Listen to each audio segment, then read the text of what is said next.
樂活之道，禪無異。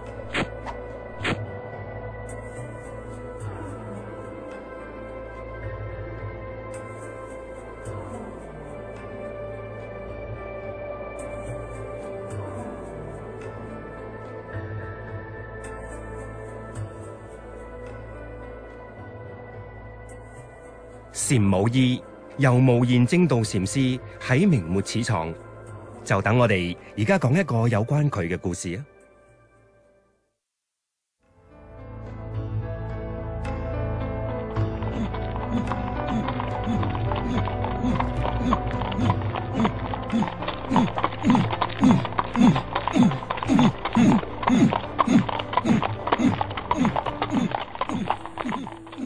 今日好悶熱啊！稟告公子，天上邊有兩隻好大嘅雀仔。快啲攞我把弓箭嚟！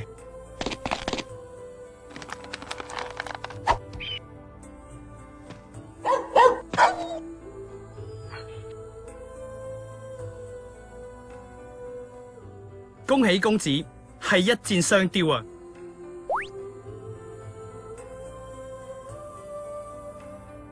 唉，可惜本王對腳唔爭氣，行動又唔方便。如果可以好似啲雀仔咁喺天上面飛，你話幾好啊？但係我竟然咁狠心咁將佢哋射落嚟，算啦，越諗咪盞越傷心，回府啦！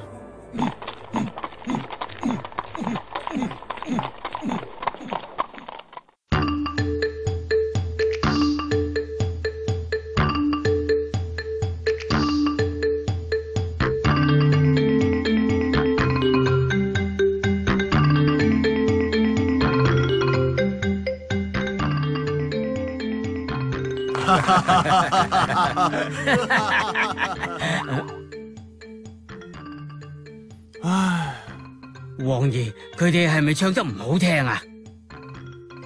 唱得好好，咁係咪啲舞跳得唔好啊？跳得好好，咁唔通係啲嘢唔啱胃口？啲嘢都煮得非常好食。王爺，既然你都有得食有得着啦，要乜嘢又有乜嘢，點解你仲成日咁唔開心啊？稟告父皇，雖然我乜嘢都有，但係我仲係覺得非常之空虛，加上我對腳始終都係醫唔好。稟告大王，老臣聽講喺少林寺有個道行高深嘅大德和尚，唔單止佛法精湛，醫術仲相當高明。外兄所講嘅係咪啲人叫佢做無言道公嘅正道禪師呢？正是。唉，我呢對腳連宮中最好嘅太醫都話過冇得醫，呢個咁嘅無言道公又點會搞得掂呢？呢位禪師並唔係一般嘅大師，佢受皇上欽命敕封成為少林寺嘅第26代住持，係少林寺南園永化堂嘅開山祖師，仲曾經有8位王子跟隨佢出家添。哦，係咩？聽外兄你咁樣講，呢一位叫無言道公嘅大師都幾受朝廷器重嘅，或者佢真係有過人之處啊！好啦，聽日我哋就一齊過去少林寺南園拜訪下呢一位正道禪師啦。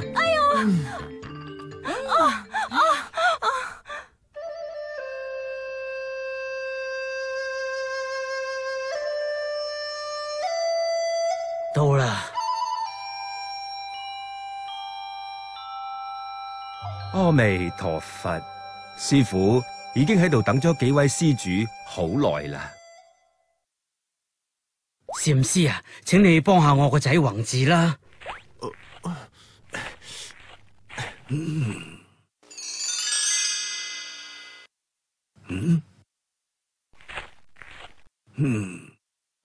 呢個咩？吓？施主，請你跟我嚟啊！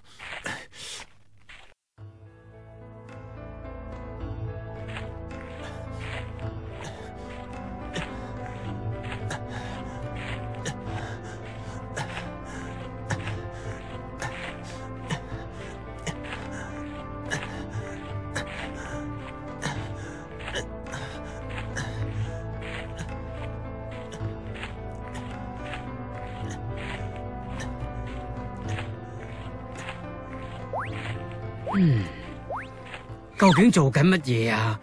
我仔對腳都已經咁啦，呢個老和尚仲要佢圍住佛塔係咁行。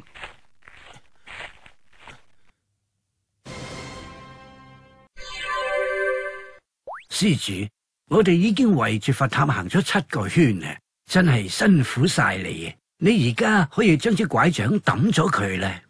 吓？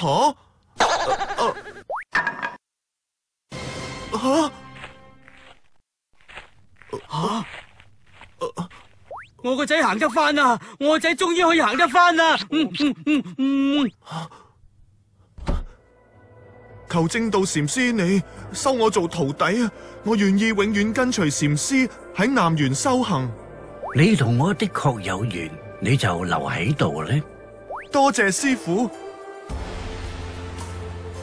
住持道公究竟同佢講咗啲乜嘢呢？佢聽完竟然就可以行得翻噶咯。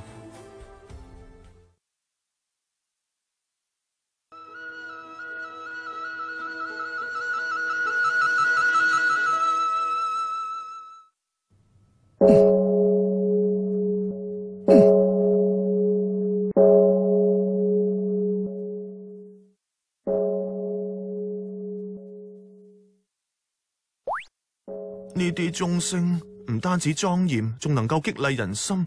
我以前從來都未聽過啲咁好聽嘅聲㗎。師傅係咪應該咁樣？哦，原來係咁啊！多謝師傅指點啊！雖然每日天未光就要起身啦，但係呢班師傅個個睇起嚟都非常精神，好似冇嘢咁，真係講俾人聽都冇人信啊！諗翻我以前喺宮中嘅生活，簡直就係浪費光陰啊！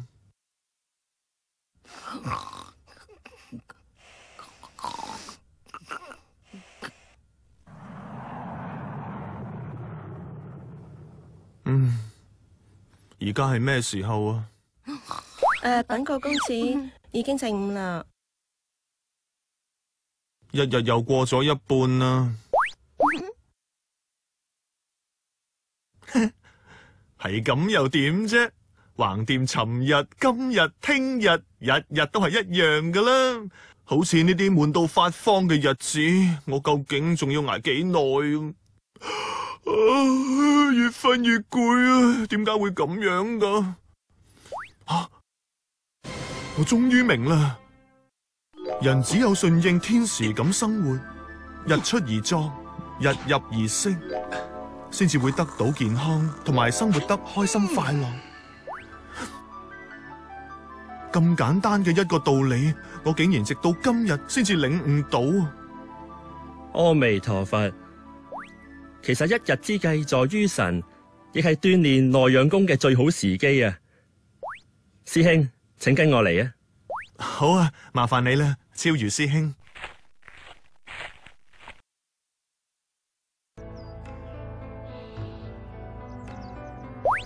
師兄啊，今日通瑞師傅將會教我哋內養功嘅虛裝、鬆肩式，仲有風擺柳，總共係3式噶。哦。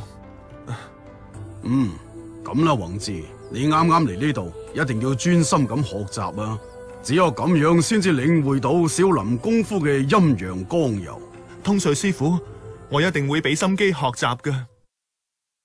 虛裝，虛裝係少林功夫之中嘅重要功法，亦係所有少林功夫嘅基本必須功法。睇落好簡單，但係一啲都唔易。我哋要記住個方法，對腳擘開到膊頭咁闊，全身放鬆，膝頭微微屈曲，個身需要保持放鬆同企得鬆沉，雙手要輕輕咁放喺身體嘅前邊，嘴唇微微咁合埋，放低雜念，靜靜咁企喺度。要記住動態嘅虛裝就係一落一上。一落一上，落嗰陣膝頭微微屈曲，上嗰陣頭要好似頂住豆袋一樣向上頂，要保持全身企直舒服。鬆肩式，鬆肩式係保持身體健康嘅重要功法，可以令我哋嘅頸、肩、腰放鬆而且保持有力。首先，身體需要保持放鬆，雙手輕輕咁放喺胸前，掌心向外，然後慢慢咁搖動膊頭。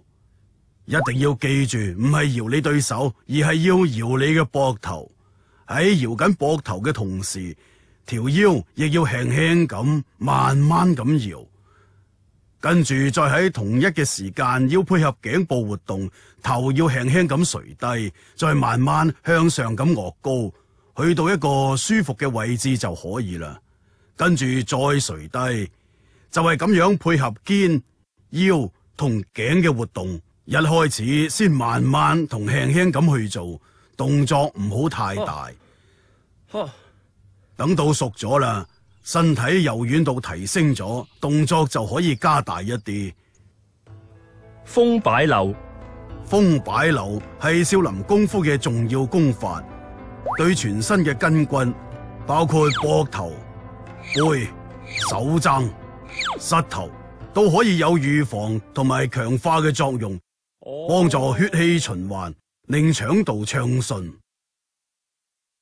喺開始嘅時候，首先要全身放鬆，一隻腳微微張開企穩，慢慢咁輕輕咁用腰胯左右咁搖。做嘅時候要記住保持脊椎挺直，慢慢咁轉你嘅腰胯，放鬆咁左右搖下。動作好簡單，但係對放鬆心情就非常有效啦。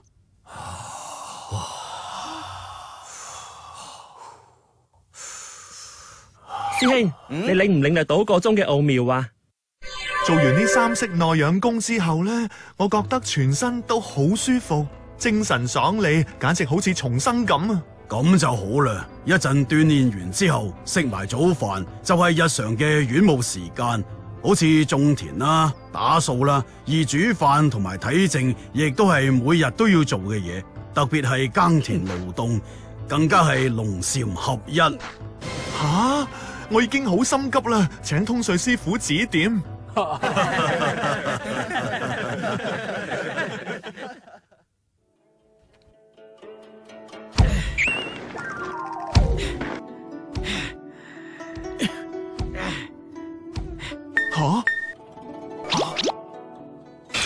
師兄，你唔好笑我啊！我雖然係咁大個人，菜就食唔少，但係從來未見過人種菜。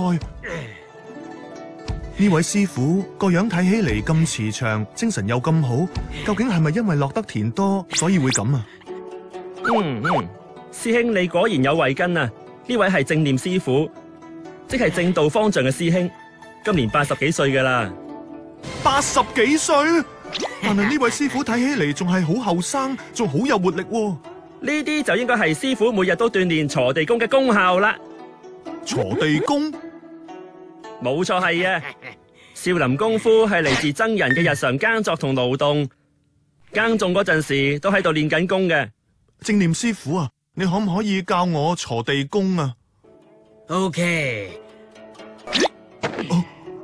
喺鋤地之前，身體需要做嘅就係站樁啦。企穩咗就要用胯力鋤地，就好似我咁樣啦。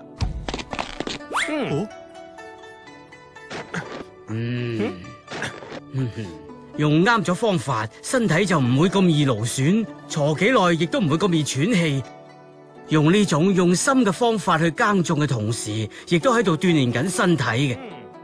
原來係咁嘅，少林功夫竟然可以應用喺生活裏面，真係估唔到。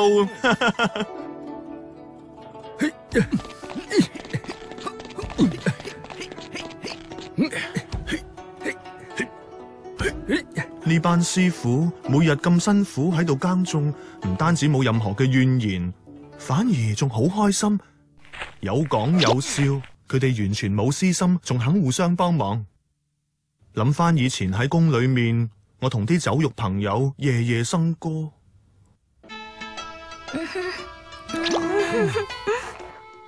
公子再飲一杯啊！貪食，簡直係習以為常。但係開心完之後，個心就覺得更加空虛，直情係色即是空，空即是色。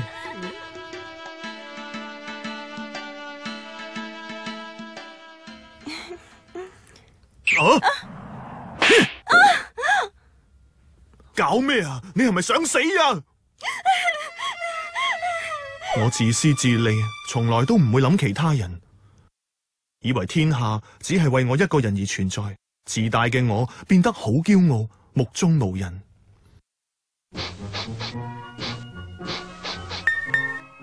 班小人搬弄是非，我竟然信晒佢哋。時間耐咗，我直情連明辨是非嘅能力都冇埋。唉，我雖然可以話係相識滿天下，一齊玩一齊飲飲食食嘅人多到我連記都記唔晒，但係呢，真心嘅朋友就一個都冇，呢啲先叫做空虛啊！哦，宏志，你而家可以領悟到貪欲係苦，如果想解脫，就一定要做到知足少欲，放下我執，仲要以慈悲待人。完善師傅。禪武醫其實係一門相輔相成嘅學問，利用禪理作為做人嘅基礎同指引，以武學嘅方法去達到禪定嘅境界，再喺武學嘅修煉裏面，漸漸明白到自己嘅心性同埋身體狀況。弟子知道啦，喺日常生活裏面嘅食飯、瞓覺同行路，其實樣樣都係功夫，樣樣都係修行。講得好啱。而行站坐臥亦都係禪武醫嘅修行方法，可以達到修心養性嘅效果。只要將呢啲都全部做好，咁就已經夠晒。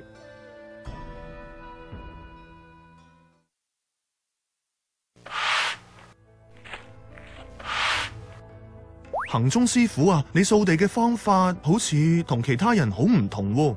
掃地亦都係修行，亦都係參禪，亦都要講究方法。先令個心靜落嚟，跟住再去除雜念，一心掃地。掃地需要用胯嘅力，轉身先轉胯，然後伸手腳一齊到。哦，呢啲就係禪武醫嘅一種修行方法。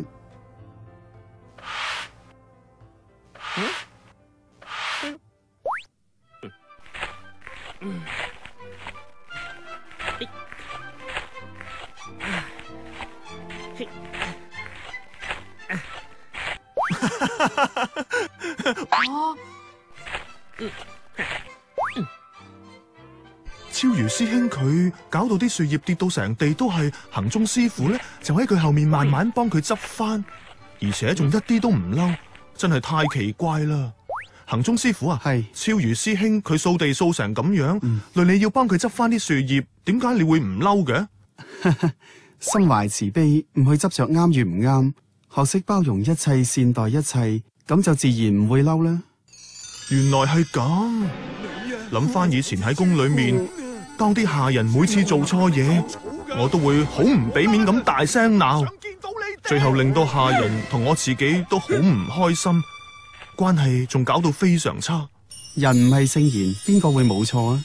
成日都記住對方所犯嘅錯，咁咪即係有心喺度難為自己，所以常思己過，不評人非，咁自然就可以得自在，開心咁過生活，包容啲，善待萬物，就可以解脫痛苦。師傅講得啱，人生苦短，浪費晒啲寶貴嘅時間去嬲人，實在太蠢啦！哦，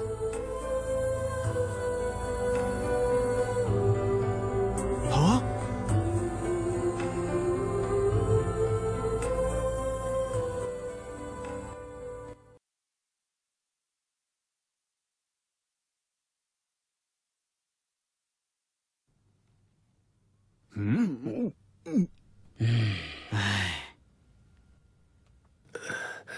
禪師啊，我個病仲有冇得救啊？朝廷班太醫冇一個有用嘅，全部都係廢物。周王，你放心啦，禪師佢醫術高超，我隻腳都係佢醫翻好嘅。其實周王個病可以不藥而愈。禪師係咩意思啊？皇位為寶，貨財非寶；心王為寶，換號非寶。心時換號，則心血耗竭，壽命如何可保呢？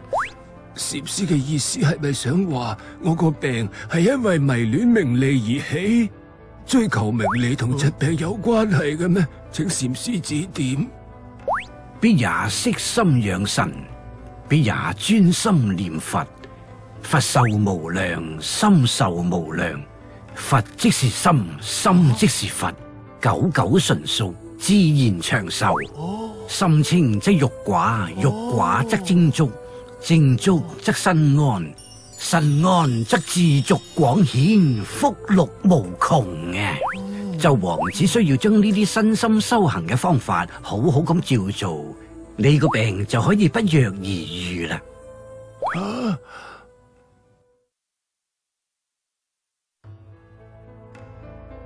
幾個月之後，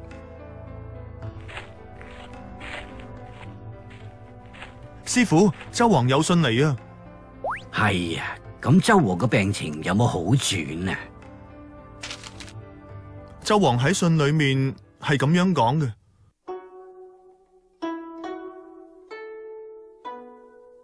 本王回府之後，雖然對禪師所講嘅嘢半信半疑，但係為咗醫病，仍然每日都依照此事修心養性，去除妄念，不思妄想。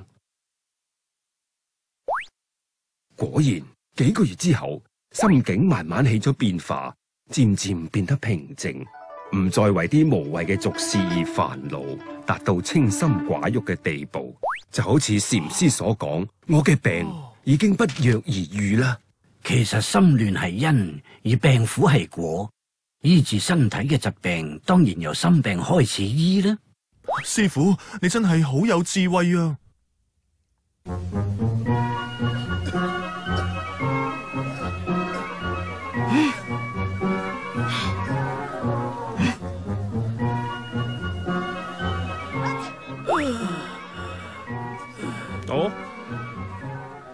師傅，求你幫下我啦！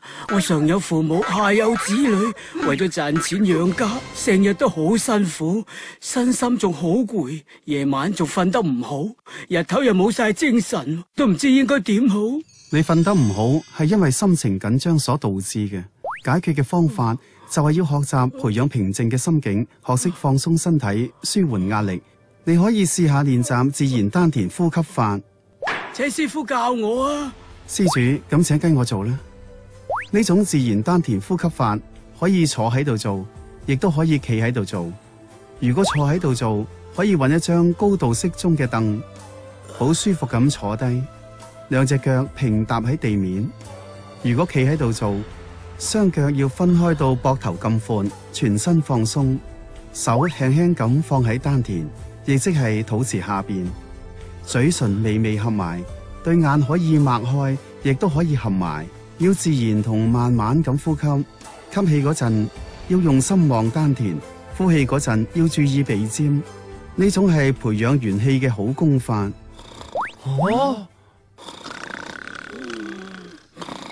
睇嚟做完自然丹田呼吸法之後，呢位男施主嘅壓力同焦慮已經充分獲得紓解。善哉善哉。睇到呢位男施主嘅病症，又一次證明心亂係因，而病苦係果。只要心裏面嘅憂愁得到紓解，身體上因為咁而引起嘅唔舒服，自然亦會消失晒啦。冇錯啦，只要放低我執、怒氣同埋貪念，身心自然會得到健康。究竟幾時先輪到我㗎？太陽咁猛，你哋知唔知我今朝幾早起身啊？單止要爬過個大山至嚟到，仲要我等咁耐。我而家又渴又餓又攰，仲想暈添啊！仲有啊，你哋呢啲咁嘅師傅，醫術係咪真係咁得㗎？究竟係咪咩病都醫得好㗎？阿彌陀佛，呢位女施主，如果需要飲杯茶食啲嘢嘅，院裏面準備咗茶水齋菜，你唔使客氣㗎。如果想休息下嘅，嗰邊都有張凳，你可以休息下先，好快就輪到你㗎啦。喂，師傅啊，你不如幫我睇咗先啦，我而家周身都好唔舒服啊。係咁，請問女施主邊一度唔舒服啊？我啊，都唔知點解會咁嘅，頸同膊頭又攰又痛，已經有成幾個月咁耐噶啦，簡直仲慘過死啊！女施主唔使擔心嘅。啊？你呢種症狀其實只需要做鬆肩式就可以舒緩到繃緊酸痛嘅問題嘅啦。你話鬆肩式係咪真係咁神奇啊？唔好講咁多啦，大師，快脆啲教我啦！施主，請跟我做啦。女施主而家覺得點啊？實在太神奇啦！做完鬆肩式，之前嗰啲頸酸膊痛竟然全部都唔見晒，真係講都唔信啊！係咁就好啦。翻去之後記得一定要成日做鬆肩式啊，仲要注意飲食，同埋戒食肉、魚、薑、蔥、蒜、辣同蛋，食多啲蔬菜同水果、五穀同豆類，身心就自然可以健康。多謝晒啊，大師！我頭先咁無理取鬧，請你原諒我啦。我一定會將呢種神奇嘅招式教晒俾我啲親朋戚友，等大家可以一齊練，唔使再好似我咁粗啊！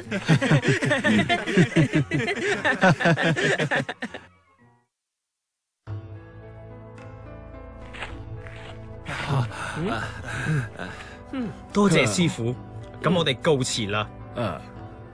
可以為呢班病人解除到身心嘅痛苦，真係功德無量啊！阿彌陀佛。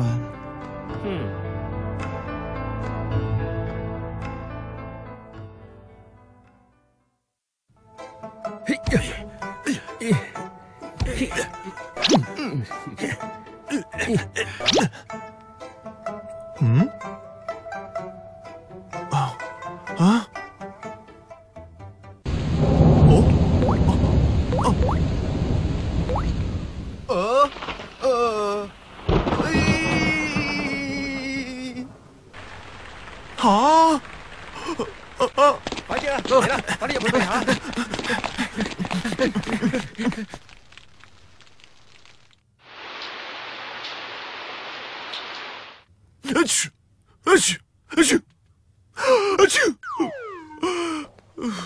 宏志，你快啲抹乾個身，再飲翻杯熱茶，暖下個身先啦。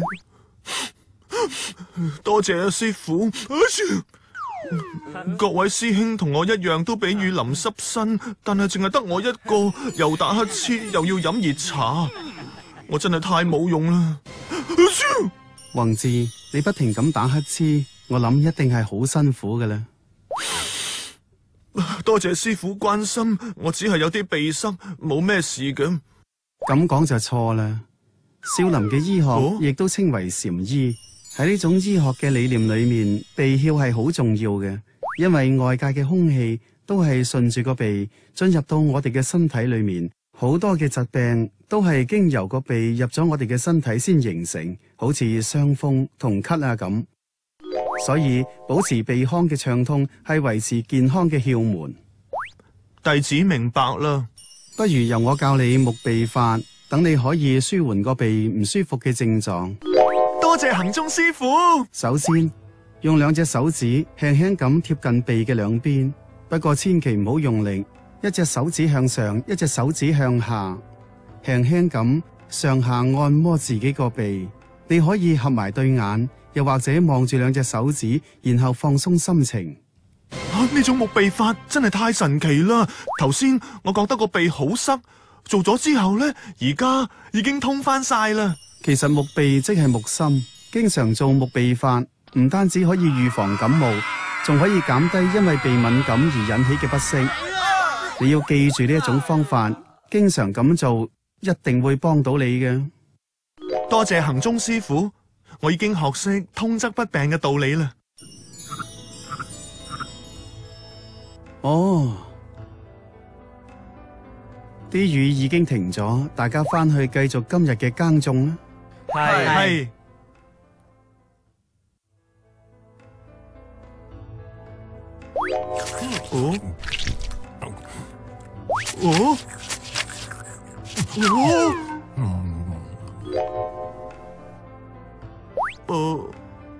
諗翻起以前喺宮裏面嘅飲食，餐餐都大魚大肉，咩山珍海味都試過晒，但係身體就冇因為咁而健康咗。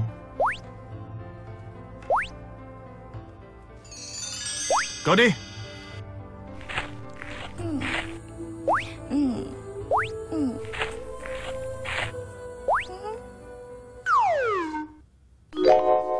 反而而家呢啲清茶淡飯嘅飲食，就令我試到食物真正嘅滋味，身體亦都越嚟越好。我成日聽袁氏師傅你講病從口入呢句說話，唔知究竟有咩道理呢？其實道理好簡單，只係一啲日常嘅規範。請師傅指點。禪武醫食療概念。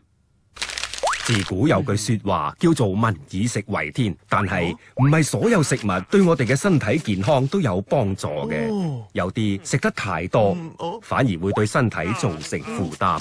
係咁，究竟邊啲食物對人體有益，又有邊種嘅生活方法可以確保身心健康嘅呢？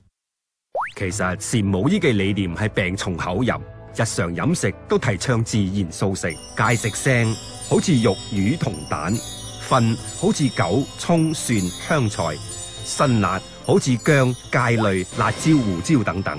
要食多種嘅穀物，仲有唔同顏色嘅水果同埋蔬菜，包括綠、黃、紅、白同埋黑嘅蔬菜，仲有水果。根莖類植物同菇類都要食㗎。每一日都要食含有蛋白質嘅植物，包括種子、果仁、豆類、豆製品同乳製品等等㗎。食多種嘅穀物。仲要以全穀物為主，例如大麥、小麥、小米同糙米等等，要避免食加工嘅食物，包括砂糖同精製食鹽。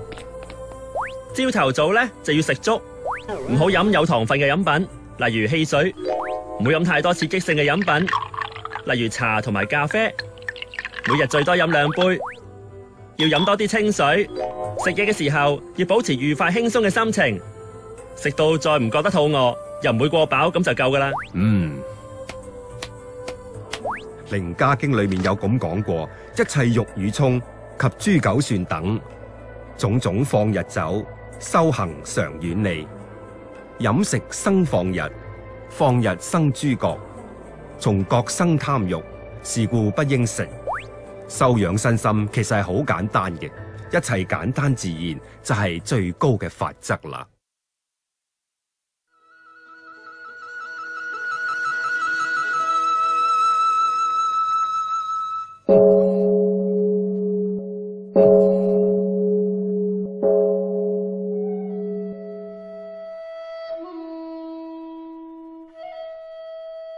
禪武醫9字真言其實係修心性、正品德、慈悲行。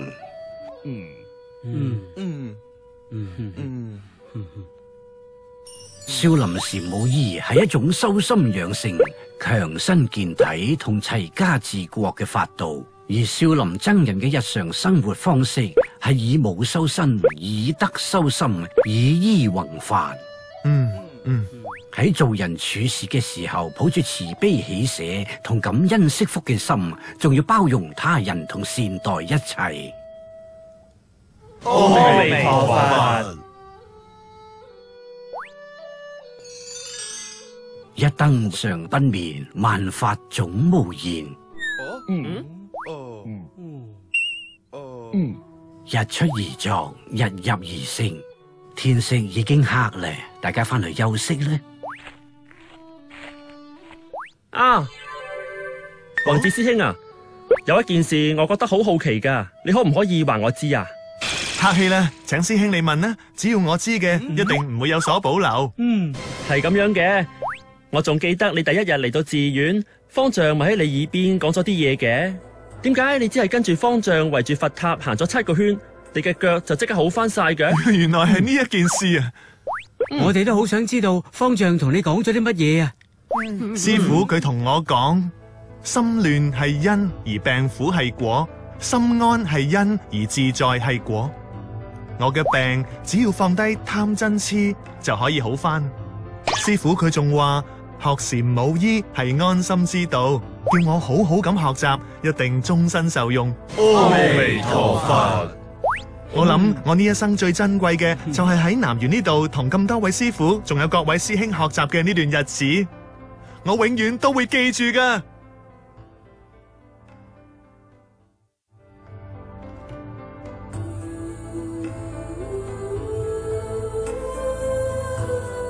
明末，禪武醫由正道禪師喺明末始創。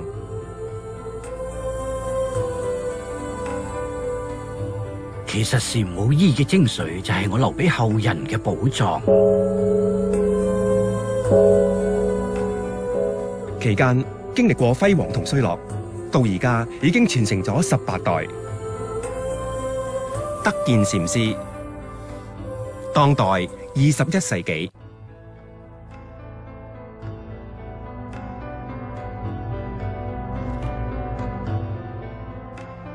釋德建係當代禪武醫嘅傳人，而家係嵩山禪院嘅住持。